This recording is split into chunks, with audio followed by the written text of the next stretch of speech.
আসসালামু আলাইকুম। আজকে আমাদের ট্রেনিং সেশন হয়েছে। আলহামদুলিল্লাহ আমরা এখন ভালো করতেছি আগের তুলনায়। আগে একটা ফ্রেন্ডলি ম্যাচ ছিল, কিছু কিছু মিস্টেক হয়েছে। তো এখন ট্রেনিংয়ে আমাদের কোচ যারা আছে ওনারা আমাদের সব ভুলগুলো শিখিয়ে দিচ্ছে।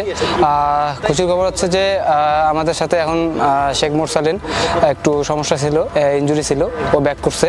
তো এটার জন্য আমাদের জন্য একটা প্লাস পয়েন্ট। বায়ার্নের সাথেই দ্বিতীয় ফ্রেন্ডলি ম্যাচ। তো আমরা প্রস্তুত ইনশাল্লাহ।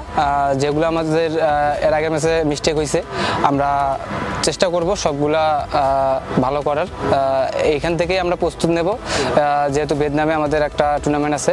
তো এখান থেকে আমরা একদম প্রস্তুত হয়ে বাংলাদেশে যাব। This is after our final training session before our second game against Bahrain. We are working very hard.